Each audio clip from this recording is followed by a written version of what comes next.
오늘 이 35장에는 레갑 사람들이 등장을 하고 있습니다.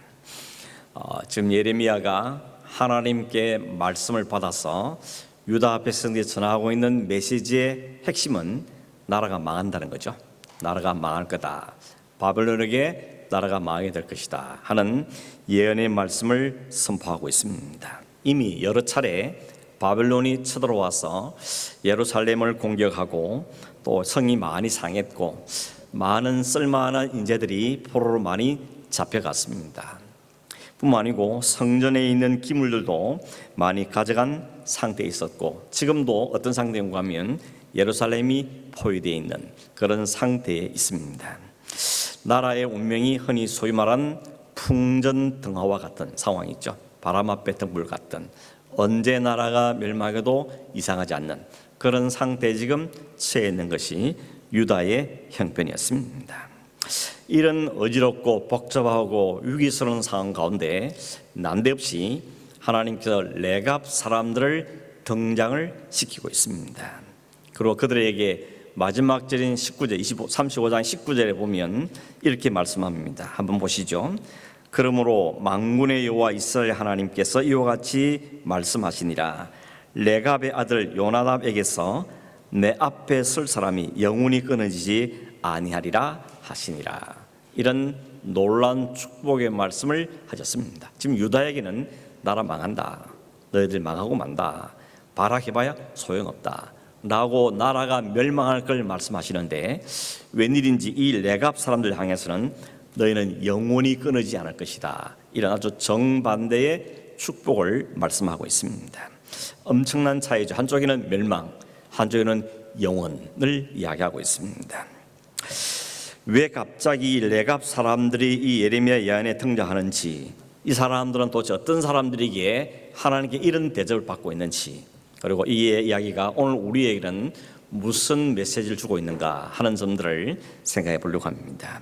우선 여러분, 레갑 사람들, 도대체 이 사람들은 어떤 사람들인가 하는 게 궁금할 수 있는데, 레갑 사람들을 거슬러 올라가 보니까 누가 등장하는가 하면 모세의 장인인 이드로가 속한 겐 족속인데, 이 레갑 사람들이 겐 족속에 속하는 사람들입니다. 그러니까 우리 말하면 유대인이 아니고 이방 사람들이라는 것이죠.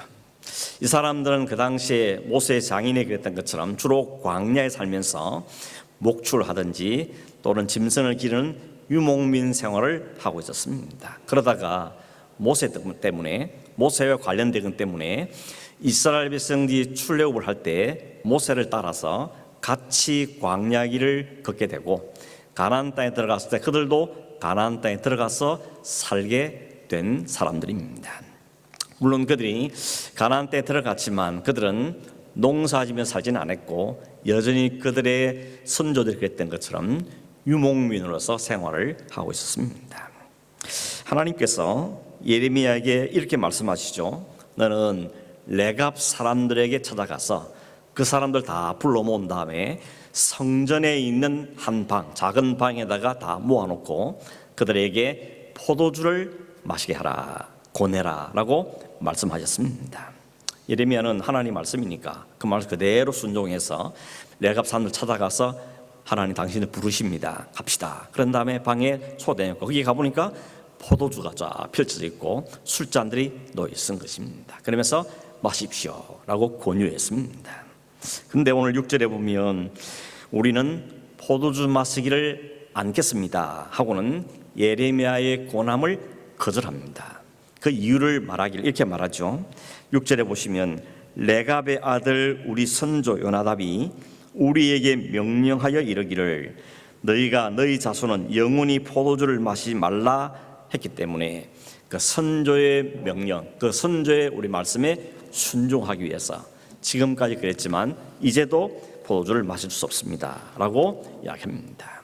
선조의 명령은 포도주를 마시지 말라 하는 것뿐만 아니고 집도 짓지 말고 포도원도 두지 말고 파종도 하지 말고, 그리고 너희들은 텐트, 장막에서 살아라 라고 말했기 때문에 그 말에 순종해 이 레갑 사람들은 집도 짓지 않고 밭도 없이, 그리고 텐트를 치면서 유목민의 삶을 지금까지 살고 있었다는 것입니다.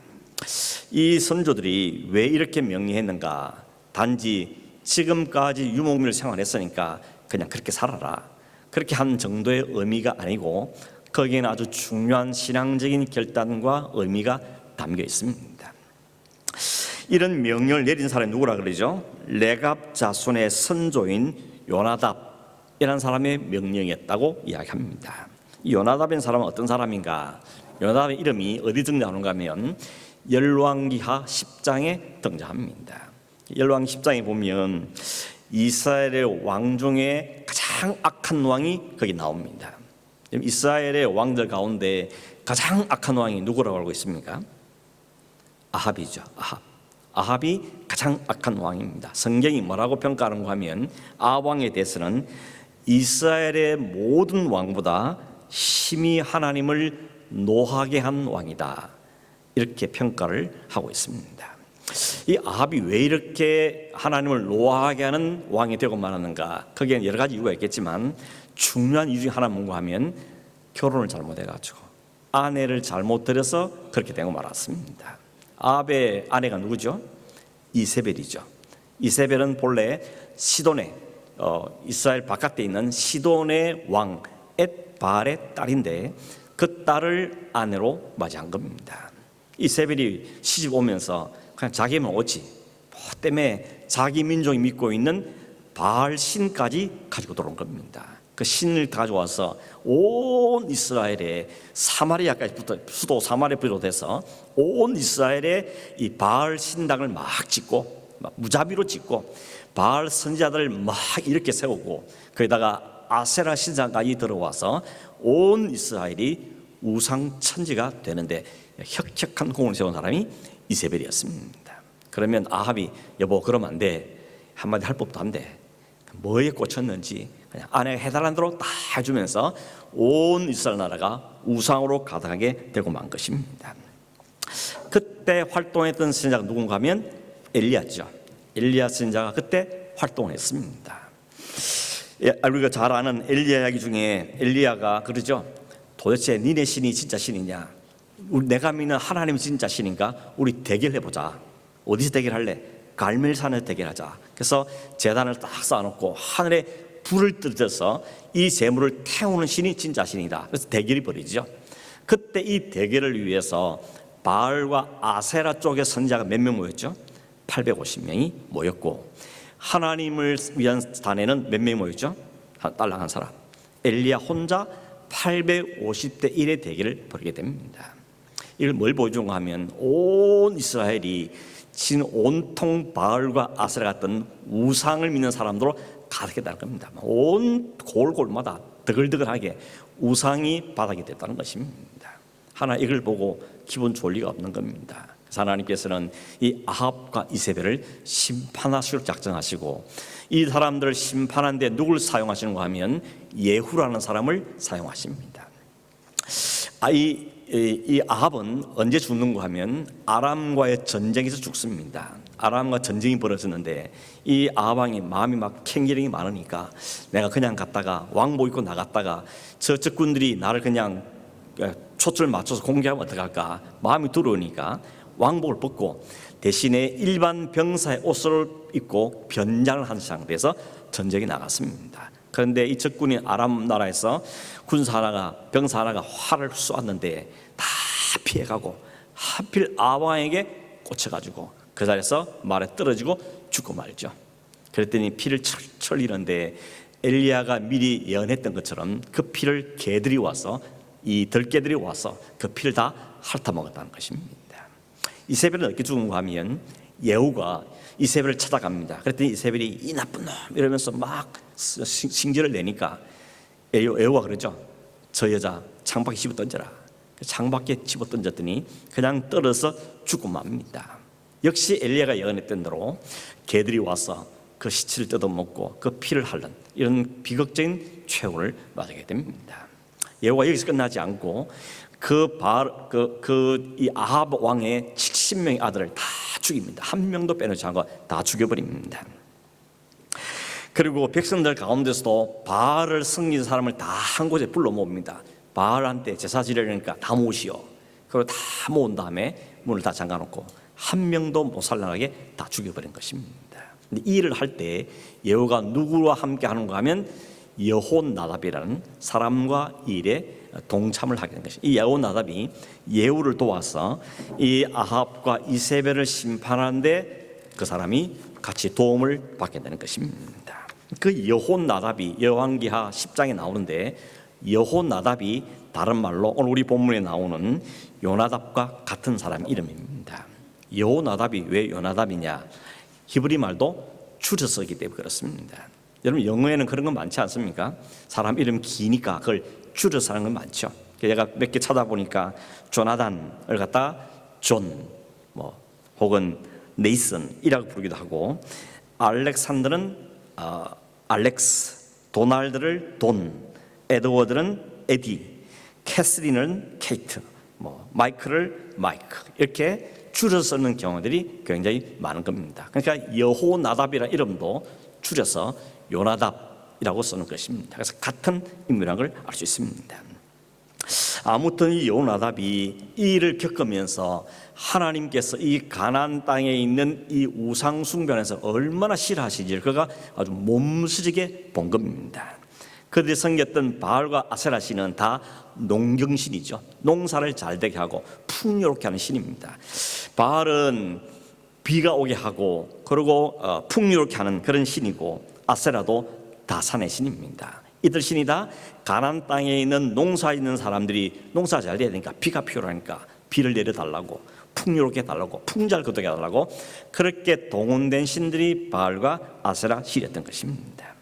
이스라엘 백성들은 광야를 지나올 때까지는 광야의 신이라고 자기 부르는 여호와 하나님을 온전히 믿고 따라왔습니다. 그런데 이제 정착을 하고 농사를 짓다 보니까 농사도 잘 돼야 되니까 그들이 농사를 잘 되게 한 신은도 그들이 주서 섬기는 것입니다. 물론 하나님을 완전히 버린 건 아닙니다. 우리 하나님도 믿어요. 그런데 농사가 잘 되니까 이 농사를 잘 된 신의 도움도 필요해요. 그러면서 신들을 다 주서 섬기는 것입니다. 하나님 제일 싫어하는 그거죠. 하나님과 다른 신을 겸하여 섬기지 말라는 겁니다. 다른 신이라는 속에는 다 포함됩니다. 하나님과 재물을 겸하여 섬기지 말고, 하나님과 명예를 겸하여 섬기지 말고, 하나님이 최우선순위 꼭대기에 있고, 그 하나님께 허락하신 재물, 허락하신 물질, 허락하신 것을 감사함으로 그걸 받아야 되는데, 그걸 하나님과 같은 자리에 올려서 하나님처럼 섬기면 하는 거기에 대해서는 정말 눈 뜨고 볼 수가 없는 것입니다. 하나님이 심판을 하고 마는 것입니다. 그래서 여호나답은 이런 하나님께서 무서운 심판을 눈으로 똑똑히 보았고, 또 자기가 직접 이 아합과 이세를 심판하고 바알과 아세라 신을 쓴 사람을 죽이고 심판하는데 자기도 거기에 참여했기 때문에 하나님의 마음, 하나님의 심정을 굉장히 보게 된 것입니다. 그래서 자기들은 자기 후손들 다 불러모으고 이야기한 겁니다. 얘들아, 너희들은 농사 문화에 물들지 마라. 농사를 잘하는 신들의 마음 빼앗기지 마라. 너희들은 우리가 했던 것처럼 그저 유목민의 삶을 살아라. 그리고 포도주 마시지 말고 농사도 짓지 말고, 그리고 우리에게 맞게 이렇게 삶을 사는 게 우리의 생명이 길어지는데 유익한 거다라고 그들에게 이야기를 남겼던 것입니다. 그전부터 그들은 모세를 따라서 광야 40년 함께 했는데, 그때 보니까 하나님이 먹을 것도 내려주시고 마실 것도 주시고 적들도 보호하시고 구름 기둥 불 기둥으로 인도에 가시고 하나님만 다 어디 보니까 모든 게 다 됐는데 굳이 뭐 때문에 농사짓는 신들을 갖다다가 벌을 받느냐, 그러지 말라는 것입니다. 그래서 유목민의 삶을 살면서 너희들의 신앙을 지키라 라고 그들에게 말씀을 했던 겁니다. 이 이야기가 언제 쓰는가 하면 오늘 성경에 나오는 에레미야가 이 예언을 하기보다 230년 전에 있었던 이야기입니다. 230년 전에 이 요나답이 자기 후손들에게 이렇게 명령한 것을 230년 흘러온 동안 아직까지도 변하지 않고 계속해서 그 말씀을 지키고 순종을 하고 있었다는 것입니다. 이게 놀라운 일이죠. 예레미야가 레갑 사람들을 성전에 한 방울 불러서 포도주와 를 내주면서 이거 마시라 그랬더니 아닙니다. 우리는 우리 조상의 명령이기 때문에 그 명령에 순종해서 우리는 이것을 마실 수가 없습니다 라고 단호하게 거절을 한 것입니다. 여러분, 이 레갑 사람들 이야기가 왜 여기에 나오는가, 왜 여기에 갑자기 등장하는가 하는 것입니다. 그 의도는 우리가 읽지 않았지만 14절에 보면 그 의도가 나와 있습니다. 14절 한번 보시죠. 읽어보면 레갑의 아들 요나답이 그의 자손에게 포도주를 마시지 말라 한 그 명령이 실행되도다. 그들은 그 선조의 명령을 순종하여 오늘까지 마시지 아니하거늘 내가 너희에게 말하고 끊임없이 말하여도 너희는 내게 순종하지 아니하는도다. 의도가 뭔 같습니까? 레갑 사람들 이야기를 끄집어내서 유다 사람들이 얼마나 안 돼 있는가를 비교하고 있는 것입니다. 이 사람들은 자기 선조가 조상이 한 말에도 이렇게 말 잘 듣는데 너희는 하나님 내가 말해도 이렇게 말 안 듣고 있지 않느냐 라고 말하면서 이 레갑 사람들 통해서 유다 백성들의 불순종과 악함을 확 드러내는데 이 사람들이 사용되고 있는 것입니다. 레갑 사람들은 230년 동안 그 한 조상의 말을 지키기 위해서 그들은 여전히 그 말을 순종하며 살고 있는데 너희는 온 천하 만물을 주관하시고 광야에 너를 인도하신 그 하나님께서 너에게 말씀하시는데 너희는 그 하나님 말씀을 안 듣고 그 말 끊임없이 불순종하고 있으니 하나님 이것을 분명하게 너희 죄악상을 드러내기 위해서 레갑 사람들이 여기 등장하고 있다는 것입니다. 하나님께서 멸망 직전에 있는 유다 백성들에게 레갑 사람들 이야기를 꺼내시는 것은 유다 백성이 이 모습을 보여주면서 너희가 멸망받을 수 없지 않겠냐, 무슨 핑계 있냐 라는 것을 말씀하고 있는 것입니다. 15절에 보면 하나님께서 유다 백성들에게 명령하신 내용이 뭔지를 말씀하고 있는데 15절 이렇게 얘기했습니다. 내가 내 종 모든 선지자를 너희에게 보내고 끊임없이 보내며 이르기를 너희는 이제 각기 악한 길에서 돌이켜 행위를 고치고 다른 신을 따라 그를 섬기지 말라. 그리하면 너희는 내가 너희와 너희 선조에게 줄 이 땅에 살리라 하여도 너희가 귀를 기울이지 아니하며 내게 순종하지 아니하였느니라. 하나님 명령이 뭐라고요? 악한 길에서 돌이켜라, 행위를 고쳐라, 다른 신을 따라가지 마라 라고 하나님께서 말씀하시는데 한 번만 한 것도 아니고 두 번만 한 것이 아니고 어떻게 그러죠? 모든 선지자를 동원해서 끊임없이 너희들에게 말했다고 이야기합니다. 그런데 너희는 귀를 기울이지 않고 순종하지 아니하였다고 말씀하는 겁니다.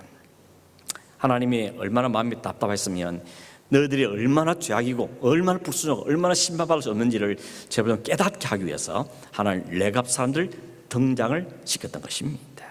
16절에 보면 하나님이 답답한 마음 이렇게 말씀하시죠. 레갑의 아들 요나답의 자손은 그의 선조가 그들에게 명령한 그 명령을 지켜 행하나 이 백성은 내게 순종하지 아니한도다. 레갑 사람들은 자신의 선조의 말도 순종하는데 이 백성은 자기 하나님 말씀에도 순종하지 않는다는 지적인 것입니다. 하나님께 내가 레갑 사람을 좀 봐라. 너희는 도대체 너희들은 어떤 백성이냐라고 말씀하신 것이죠. 우리도 아마 그런 일 있죠. 야, 옆집 애 좀 봐라. 쟤는 저렇게 말도 잘 듣고 공부도 열심히 하고 그렇게 모든 걸 잘하는데 너는 도대체 뭐하냐? 이놈 도대체 누구 닮았냐? 이런 말을 해보셨거나 혹은 들어본 적이 있을지 모르겠습니다. 사실 그 말 해봐야 자기 손인 거죠. 누구 닮았겠습니까? 내 닮았지. 자기 닮았는데 자식한테 그렇게 말해봐야 그건 소용이 없는 이야기인 것입니다. 온 우주를 창조하시고 광야의 40년 길을 넘어왔고 그들의 가나안 땅을 허락해 주셨으며 지금까지 그들 안전케 보호하신 그 하나님께서 말씀하시는 그 말씀의 명령보다 그 한 인간에 불과한 사람의 명령이 더 가치가 있다는 것이죠. 하나님의 명령을 한 사람의 명령보다도 가치가 없게 못한, 대접을 안 한 이 이스라엘 백성을 하나님 백성이 도대체 어떻게 하면 좋겠냐, 이런 하나님의 마음, 하나님의 심령을 여기에 담고 있다는 것입니다. 한 집안의 조상의 뜻도 그걸 소중히 여기고 가문 되도록 이걸 지켜보기 위해서 애를 쓰는 그런 세상 속에 하나님의 뜻을 따르지 않고 자기 보기에 좋은 대로 살고 자기 필요하면 하나님도 섬겼다가 아니면 다른 신도 섬겼다가 이렇게 하는 이 백성들의 모습이 오늘 우리에게도 반복되고 있지 않는가 스스로에게 질문을 해보게 되는 것입니다. 결국 여러분, 여전히 불순종한 유대 백성들에게는 심판을, 그리고 철저하게 순종한 레갑 사람들에게는 축복의 말씀을 선포하죠. 그게 17절과 19절의 말씀입니다. 17절 이렇게 말합니다. 그러므로 만군의 여호와 이스라엘 하나님께서 이와 같이 말씀하시니라. 보라, 내가 유다와 예루살렘의 모든 주민에게 내가 그들에게 대하여 선포한 모든 재앙을 내리리니 이는 내가 그들에게 말하여도 듣지 아니하며 불러도 대답하지 아니함이니라 하셨다라. 19절에는 그러므로 만군의 여호와 이스라엘 하나님께서 이와 같이 말씀하시느니라. 레갑의 아들 요나답에게서 내 앞에 설 사람이 영원히 끊어지지 아니하리라. 유다에게는 그들의 계속해서 누누이 경고했던 바벨론 심판, 멸망, 그 재앙들이 그에게 임하게 될 것이고, 레갑 사람들은 하나님 앞에 설 사람이 끊어지지 않는 복을 누리게 하겠다라고 하나님이 선포하고 계시는 것입니다. 여기서 한 가지 질문도 생긴 뭔가 하면, 레갑 사람들은 그들의 선조인 요나답의 명령대로 사는 삶이 쉬웠을까? 아무리 선조가, 조상이 내린 명령을 하더라도 그렇게 사는 것이 결코 편안한 삶은 아니었을 텐데 굳이 이렇게 살아야 되는가 하는 불평은 없었을까 하는 것입니다. 여러분, 주변 사람들 보니까 같이 광야를 지내는 사람들이 이제 가나안 땅에서 자기들은 막 집 짓고 거기서 편안하게 잠을 자고, 막 농사를 지어서 창고에 곡식을 재어놓고 살고, 포도주의 밭이 막 포도가 넘쳐서 그걸 먹고 마시며 즐겁게 사는데, 저게 좀 인간다운 삶이 아닌가, 이런 마음이 그들에게는 안 들었겠냐는 것입니다. 왜 굳이 우리는 이렇게 여전히 집도 한 채 없고 이렇게 텐트 안에서 지내면서 이렇게 살아야 되는가 라는 불평이 생기지 않았겠냐는 것입니다. 인간은 누구나 다 좀 더 편하게, 좀 더 편리하게, 좀 더 안락하게 살고 싶은 욕망은 우리에게 다 있기 때문에 있을 적에도 이런 마음이 생기지 않았을 리가 없을 겁니다. 이게 인간의 본성이기 때문에 그럽니다. 그런데도 레갑 사람들은 요나답의 명령 안에서 살기를 포기하지 않았던 것이죠. 이것은 단지 생활 방식의 문제가 아니고 그 조상이 왜 이렇게 하는가, 왜 이 삶을 살라고 이야기하는지 그 삶의 스타일, 그 담겨있는 신앙적인 의미를 알았기 때문에 그렇습니다. 농경사에 살고 땅 농사 짓고 집을 짓고 사는 것 자체가 나쁜 건 아닌 겁니다. 풍성하게 산다? 그게 왜 나쁜 거겠습니까? 그러나 그것 때문에 하나님을 버리게 된다면, 그걸 좀 더 잘 살아보기 위해서 이방신을 끌어들인다면 그것은 오히려 그냥 텐트에 사는 게 더 낫다, 이런 신앙의 내용을 담고 있는 것이 바로 요나답이 줬던 명령이 담고 있는 내용인 것입니다. 유다 백성들은 하나님 은혜를 그렇게 많이 있고 그 광야를 지내고 가나안 땅을 무상으로 받았음에도 불구하고 여전히 더 잘 살고 싶고 더 많이 가지고 싶고 더 많이 누리며 살고 그 욕심 때문에 하나님을 있음에도 불구하고 다른 신들에 가서 머리를 숙이고 좀 도와달라고, 더 많이 복을 달라고 이렇게 했던 것이 그들의 문제점이었던 것을 보게 되는 것입니다. 불편하게 살기 싫은 거죠. 더 잘 살고 싶고 더 누리며 살고 싶은 마음이 있던 겁니다. 그 자체가 나쁜 건 아니라고 말씀드렸죠. 그러나 그렇게 하기 위해서 하나님을 등지는 것, 하나님의 다른 것을 의존하는 것, 그것이 바로 유다 백성의 문제점이었다는 것입니다. 오늘 우리 성도가 하나님 말씀에 순종해 살아야 되는 이유가 뭡니까? 그렇게 잘 살면 복을 준다, 그저 없지는 않지만 그보다는 하나님의 백성이니 하나님의 말씀에 순종하는 것이 당연한 것입니다. 그게 본분인 것입니다. 부모가 자녀에게 왜 순종해야 됩니까? 그거 당연한 거죠. 도리입니다. 그게 원칙이죠. 그것처럼 우리 하나님 말 순종하고 살아가는 것은 창조주 하나님에 대한 피조물로서의 바른 태도고, 우리를 구원하신 그 하나님에 대한 구원받은 백성들의 올바른 태도고 마땅한 본분이라고 말할 수가 있는 것입니다. 그런데 이게 본분이 뒤틀어집니까? 결국 거기에 들어간 게 뭔가 하면 인간의 욕심입니다. 인간의 탐욕인 것이죠. 현재를 만족하지 못하는 겁니다. 그러니 더 많이 갖고 싶고 더 누리고 싶고 다른 사람과 더 비교하고 여기 자꾸 사로잡히니까 수단과 방법을 가리지 않고라도 그걸 누려보겠다. 이것이 결국은 하나님을 떠나긴 자리로 이끌어가는 것을 이 구약시대의 이 사람들이 보여주는 모습이고 오늘 현대인들에게도 보여지는 실체라고 우리는 말할 수가 있다는 것입니다. 결국 신앙은 나그네 인생인 것을 이 사람들이 또 보여주는 것이죠. 결국 이 땅에서 사는 동안에 집도 필요하고 밭도 필요하고 포도원도 필요하긴 하지만 그것이 전부가 아니라는 것을 보여주는 겁니다. 이것은 언제든지 두고 갈 것이기 때문에 그들은 나그네 삶을 기꺼이 살고 있는 것입니다. 포도 마시면 즐겁죠. 그러나 그거 안 마셔도 내가 살 수 있다, 그것을 신앙적으로 고백하고 있는 것입니다. 그것 때문에 오히려 하나님을 등지게 된다면 나는 그것을 강히 포기했다는 것이 바울의 고백인 것처럼 이들도 그와 같은 믿음의 모습을 우리에게 보여주고 있는 것입니다. 이런 삶을 살려면 뭐가 꼭 필요합니까? 명령에 붙잡힌 게 필요한 겁니다. 군대 가면 명령에 절대 복종해야 된다, 그렇게 말하죠. 명령은 순종하라고 주는 겁니다. 명령에 복종하는 게 바른 태도입니다. 레갑의 선조들이 주신 그 명령에, 그들은 그 명령에 꼭 붙들려서 그 명령 안에서 삶을 살았던 것입니다. 그것이 230년을 계속 유지해왔던 중요한 비결입니다. 우리 성도들이 그 하나님의 말씀에 붙잡혀 있는 이유가 바로 거기에 있는 겁니다. 우리 하나님 말씀에 꽉 붙잡지 않고 하나님 외에 다른 것에 우리의 마음을 주기 시작하면 하나님 말씀에 순종하는 건 불가능한 것입니다. 그래서 우리는 하나님의 말씀이 우리를 주장하고 말씀이 우리의 기준이 되고 말씀의 인도를 받는 삶을 살기를 힘써야 되는 것이 바로 우리의 모습이고, 이렇게 살게 하시는 것이 바로 성령이 하시는 역할인 겁니다. 성령이 우리의 역사하셔서 그건 죄야, 그렇게 하는 게 의야, 그건 하나님 심판을 받을 거야, 이런 깨우침을 받으면서 그 성령께 매이고 하나님 말씀 매여 살게 될 때 우리는 불편하지만, 때로는 좀 불편하더라도 그러나 이 불편이 문제가 아니고 바른 길을 가는 삶을 선택하고 그 삶을 가게 되는 것을 우리에게 보여주고 있는 것입니다. 오늘 저와 여러분이 하나님 말씀께 꼭 붙들려 사는 사람 되길 바랍니다. 눈에 보이는 것만, 내 일생의 편리함만 추구하지 말고 이것들 어차피 우리가 다 갖고 갈 것도 아니지 않습니까? 지금 영원한 세상을 위해서 이 세상에 우리가 살아야 될 삶의 원리가 무엇인지를 잘 보면서 조금 불편해도 기꺼이 이걸 감당해낼 수 있는 그런 여유 있는 마음들이 우리 있기를 간절히 바랍니다. 한 가지 더 덧붙일 것은 내가 사는 이야기를 보면서 그래, 우리도 레갑 사람처럼 하나님 말씀에 순종하며 살아야지, 이렇게 결단할 수 있습니다. 그러나 이 말씀을 그대로 받으면서 그래, 집도 가지면 안 돼, 포도원도 가지면 안 돼, 다 텐트 치고 살아야 돼, 이렇게 적용하는 건 참 어리석은 거죠. 이 말씀이 담고 있는 참 의미를 우리가 알아야 되는 겁니다. 무조건 순종해야 돼, 무조건 명복종해야 돼, 그것이 진짜 의미가 아니라는 겁니다. 여러분, 구약에 있는 사건의 이야기들이 담고 있는 메시지를 바로 이해하지 못하면 참 어처구니 없는 일을 겪을 때가 있습니다. 한 가지 예를 들어보면 구약시대에 호세아 선지자가 있습니다. 하나님이 호세아에게 명령하시기를, 야, 너 저기 저 여자랑 결혼해. 그 여자 누구였죠? 고멜이라는 창녀였습니다.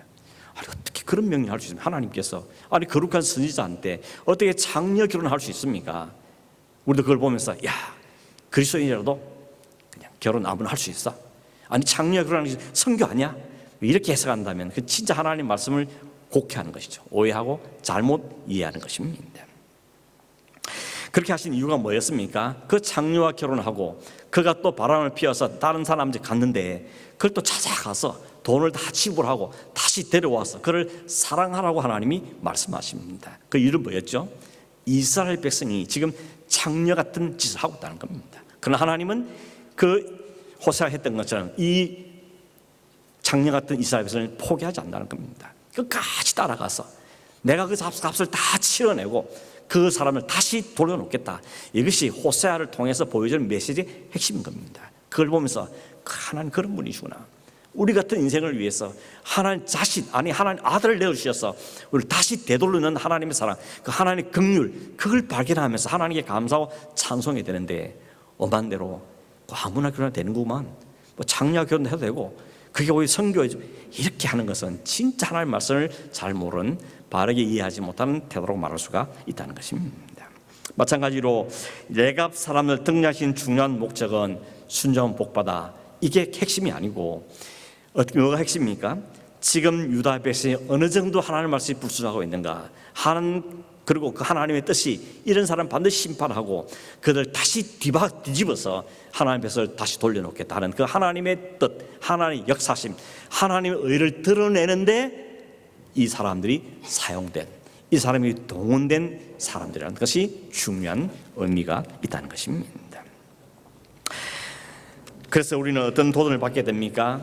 우리의 인생도 하나님께서 일하시는 것에, 하나님의 뜻을 드러낸 것에, 하나님의 영광을 받은 것에 우리가 쓰임받는 등장인물로 쓰임받는 인생이 되기를 소망하는 마음을 우리가 갖게 되는 것입니다. 그것이 어떤 모양이든지, 어떤 사람은 선교사든지, 어떤 사람은 목사되든지, 어떤 정치자되든지 뭘 하든지 간에 하나님이 영광을 받으시고 하나님 이름을 드러내신 일에 우리가 쓰임을 받았으면 좋겠다. 이런 소망은 이 레갑 자손을 통해 우리가 보게 되는 것입니다. 이 사람들이 200년 지난 동안에 이 말씀을 지난 때 안 힘들었겠습니까?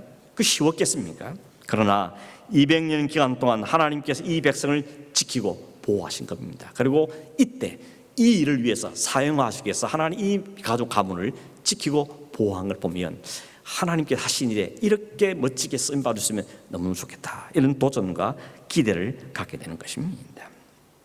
그러나 안타깝게도 우리는 레갑 사람들처럼 순종하며 살고 싶은 마음은 있는데 실제 우리의 삶을 들여다보면 오히려 유다 백성에 가깝다는 것을 우리는 부정하기가 어려운 것입니다. 마음은 그렇게 하고 싶긴 한데 또 막 결심도 해보는데 그런데 실제 우리의 삶을 또 한 주간 돌려봐도 야, 내가 진짜 레갑보다는 유다에 가까운 사람이구나, 이런 고백을 하게 될 때가 있다는 것입니다. 여러분, 어떻게 레갑 사람들이 이와 같은 삶을 203년 유지할 수 있는가, 그걸 이 말을 했던 요나답의 이름의 뜻에서 힌트를 얻을 수 있습니다. 여러분, 요나답 혹은 여호나답의 뜻이 뭔가 하면 여호나답은 여호와 플러스 나다브 단어의 합성어라 그럽니다. 나답의 뜻은 뭔가 하면 추진한다, 강구한다, 기뻐한다, 헌신한다, 이런 뜻을 갖고 있답니다. 그러면 이걸 붙여 설명합니까? 여호와가 추진하신다, 여호와가 기뻐하신다, 여호와가 이루신다. 그 이름을 담고 있는 것이 여호나답의 이름에 담고 있는 의미입니다. 이름 하나도 흐트러지지 않습니다. 하나님이 계획하신 일, 하나님이 뜻하신 일, 하나님 이 백성을 깨우치고 돌이키고 회개하게 만들기 위해서 사용할 이 레갑 자손들, 그 이름 속에 하나님이 하신다, 하나님이 이루신다, 하나님이 기뻐하신다 하는 의미를 담고 있다는 겁니다. 그럼 이 말은 다르게 말하면 하나님의 은혜를 이 백성이 입은 거죠. 하나님이 쓰시기 위해서 하나님 이 백성을 보호하고 이 백성을 함께 하시며 이 백성을 지켜주시고 이 백성을 갖다가 하나 때가 됐을 때 하나님의 영광, 하나님의 일을 드러내는데 이 백성을 사용을 하셨다는 것입니다. 19절에 보니까 레갑 사람의 가문에서는 하나님 앞에 설 사람이 영원히 끊이지 않을 것이라 라고 약속했다 그랬습니다. 여기 말한 하나님 앞에 설 사람, 이런 말은 좁게 말하면 이 가문 사람들 가운데 계속 성전에서 봉사할 때 나온다, 이 뜻을 갖고 있고, 조금 더 확장해서 생각해보면 하나님 앞에 서는 사람 혹은 하나님을 위해서 세움을 받는 사람 어떤 사람인가 하면 구약에서는 기름을 부은 사람들이죠. 기름 부은 사람이 어떤 사람입니까?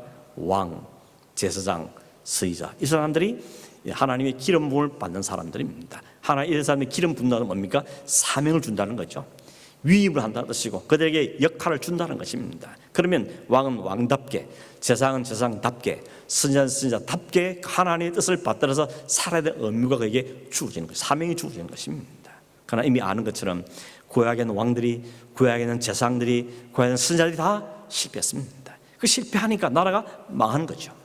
왕이 왕답게 서 있고 제사장이 제사장답게 역할을 하고 선지자가 선지자 역할을 잘 했더라면 그 나라가 망할 리가 없을 텐데 그 사람들이 그 지도자 먼저 타락하고 먼저 하나님에 부패하니까 그 온 나라가 멸망이 망하는 길을 지금 가고 있는 것입니다. 그런데 하나님께 그런 중에서 이 레갑 사람들 보여주시면서 말하죠. 이들 가운데 하나님 앞에 설 사람을 영원히 끊이지 않게 하는 것이 하나님의 뜻이고 하나님의 계획을 말씀하시면서 너희도 그렇게 하겠다는 겁니다. 너희 가운데도 하나님 앞에 설 자를 일으키겠다는 것이죠. 비록 구약의 왕, 선지자, 제사장 다 실패했지만 실패하지 않을 선지자, 실패하지 않을 왕, 실패하지 않을 선지자를 내가 반드시 세우겠다는 겁니다. 그게 누구겠습니까? 그게 바로 왕이요 선지자요 제사장이신 완전하신 분이신 예수 그리스도를 담고 있는 것입니다. 결국 이 사건 속에도 이 이야기 속에도 하나님은 장차 우리의 모든 죄에서 이 땅에 오셔서 우리의 모든을 담당하시며 왕과 제사장과 선지자로서 역할을 충실히 감당하고 하나님 이 사명을 감당할 한 분 그리스도를 우리에게 담고 있는 이야기라고 볼 수 있는 것입니다. 히브리서 10장 11절 14절을 읽어드리겠는데 이렇게 기록되어 있습니다. 제사장마다 매일 서서 섬기며 자주 같은 제사를 드리되 이 제사는 언제나 죄를 없게 하지 못하거니와 오직 그리스도는 죄를 위하여 한 영원한 제사를 드리시고 하나님 우편에 앉으사 그 후에 자기 원수들을 자기 발등상이 되게 하실 때까지 기다리시나니 그가 거룩하게 된 자들을 한 번의 제사로 영원히 온전하게 하셨느니라. 구약의 반복된 실패, 거듭된 실패에도 불구하고 하나님의 계획은 포기하지 않기 때문에 하나님 세우실 완전한 제사, 완전한 제사장, 완전한 그분을 통해서 하나의 일을 하시겠다고 오늘 우리에게 선포하고 계시는 것입니다. 오늘 우리는 그 은혜 입은 사람들인 것입니다. 그럼 오늘 우리가 이 말씀을 통해서 어떤 도전을 받아야 되겠습니까? 하나님, 레갑 사람들이 하나님의 그 일을 위해서 등장되고 그렇게 하나님의 영광을 드러내고 하나님 이름을 위해 쓰임받은 것처럼 우리도 하나님께 쓰임받는 인생 되기를 원합니다. 어떤 직업이든지 어디 살든지 뭘 하든 관계없이 어떤 걸 통해서도 하나님이 쓰시고 싶을 때, 하나님 이름을 들고 싶을 때 우리를 들어서 사용해 주십시오. 하나님이 영광을 받으시기를 원합니다. 이런 소망을 갖는 저런 되기를 바랍니다. 이런 마음이 있어도, 이런 소망이 있어도 우리 육신이 너무 약해서 마음대로 안 돼가 너무 많은 게 우리의 현실을 알기 때문에 하나님이 내가 계획하고 내가 추진하고 내가 기뻐하고 내가 헌신한다고 하나님 우리에게 말씀하고 계시고 그 말씀대로 친히 아들을 이 땅에 보내셔서 이를 이루신 것이 오늘 우리가 누리는 은혜의 핵심인 것입니다. 이 하나님 우리는 감사하고 유다 백성 같은 편에 설 수밖에 우리들인데 하나님 우리를 다시 그리스도를 통해서 새롭게 만드셔서 하나님 백성자로 되돌아오시고 그런 우리를 통해서 오늘도 영광 받기를 원하시는 그 하나님 앞에 기쁨과 감사함으로 헌신하고 섬기며 찬송하고 즐겨 우리 믿음을 살아가는 저와 여러분 되기를 주님으로 축원합니다. 기도하겠습니다. 고마우신 하나님 아버지, 오늘도 이 레갑 사람들 이야기를 통하여서 우리 주신 하나님의 말씀을 듣고 깨닫고 또 하나님 앞에 도전을 받고 순종하기를 원합니다. 하나님 우리를 하나님 백성으로 삼아주시고 이 온 세상으로부터 좀 불편하더라도 하나님 말씀에 순종하고 말씀을 따라 사는 삶을 살게 이끌어주시고 그런 불구하고 약한 저들을 위해서 완전하신 한 사람, 영원한 하나님 앞에 선 사람을 우리에게 허락해 주셨사오니 이 그리스도를 우리가 바라보고 소망하고 그 주님하고 함께 이 믿음의 길을, 이 나가는 일정을 잘 승리하며 걸어가는 우리가 되도록 축복하여 주시옵소서. 우리의 마음을 흔들었고 우리를 유혹하는 모든 것들도 우리를 지키시고 보호하시며 믿음의 분명한 삶을 살아갈 수 있도록 성령 하나님 도우시고 함께 하시며 우리의 영광과 찬송을 받아 주시옵소서. 걸어가신 예수님의 이름으로 기도하옵나이다. 아멘.